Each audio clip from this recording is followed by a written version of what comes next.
এগুলো করা উচিত। তাও দেখলাম ওদের কি ছড়রা শুনেছে নাকি সেটা তো এস্টাবলিশ হয়নি, বুঝলাম না ওটা কি বানানো খবর কিনা।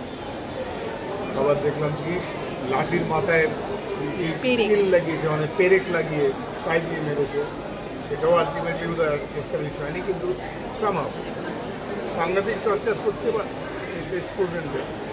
কিন্তু এগুলো মুশকিল হচ্ছে অল ইন্ডিয়া ব্যাপার, এর মধ্যে ইন্টারন্যাশনাল কিছু কিছু থিওরি ঢুকে পড়বে, তারা ডিফারেন্ট ক্যারেক্টার ঢুকে পড়বে, অর্গানাইজেশন ঢুকে পড়বে।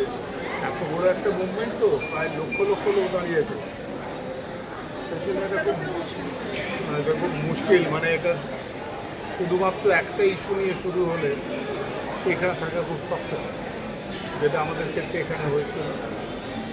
সেটা এমন হয়েছিল শুধুমাত্র একটা ইস্যু নিয়ে আমরা লড়েছিলাম, উই ওয়ান্ট জাস্টিস বলে। কিন্তু এখানে কিন্তু অনেক বিভাগ হয়ে যাবে, সেন্ট্রাল গভর্নমেন্টের ব্যাপার, দিল্লির ব্যাপার, তো দেখা যাক আলটিমেটলি। কিন্তু আমি ওদের সাপোর্টে আছি, ওদের স্টুডেন্টদের সাপোর্টে, জেনজির সাপোর্টে থাকবে। তাদের উপর অত্যাচারের প্রতিবাদ আমি করবই। এইভাবে ধরো কষ্ট পাচ্ছে রাস্তায়, এভাবে কাণ্ড হয়েছে, মারধর হচ্ছে, কষ্ট হয়। তো বুঝে যাক, ভালো হোক, কারণ আমরা কি ছাত্ররাই আগামী হোক ভালো হোক।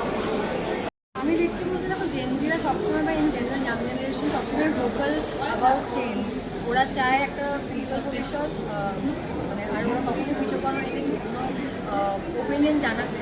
আর যেটা নিয়ে এখন চলছে প্রোটেস্ট, সেটা খুবই ইম্পর্টেন্ট একটা জিনিস আমাদের ফিউচার নিয়ে, ভারতের মানে নবীন প্রজন্মের ফিউচার নিয়ে সেটা খুবই দরকার। আমার বন্ধুরাও যারা কলকাতাতেও একটা প্রোটেস্ট হয়েছে আজকে, সেখানে অনেক বন্ধুরা আমার গেছে।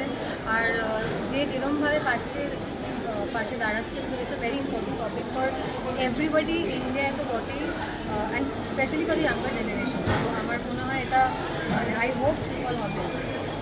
I always stand in support with them, and definitely what is right is right, what is wrong is wrong. So কোনোদিনও ভুলটাকে সাপোর্ট করি, করবো না, সেটা যেটাই হোক।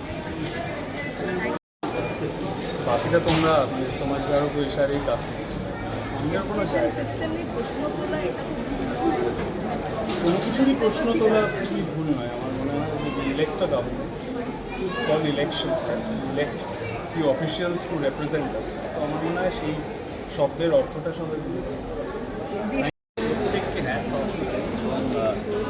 অনেকেই যারা আশেপাশে যাই হোক না কেন সব কিছু নিয়ে সহ্য করে বাড়িতে বসে থাকে, অন্য কেউ প্রতিবাদ করবে বা অন্য কেউ করুক, আমরা পেছনে আছি, এটা না করে একটা অন্য রেভলিউশন দেখতে পেলাম, which is very nice, very good. এবং এটাই তো দরকার আমাদের নতুন প্রজন্ম, নেক্সট জেনারেশন, ওই যে এই ফায়ারটা এটাই দরকার।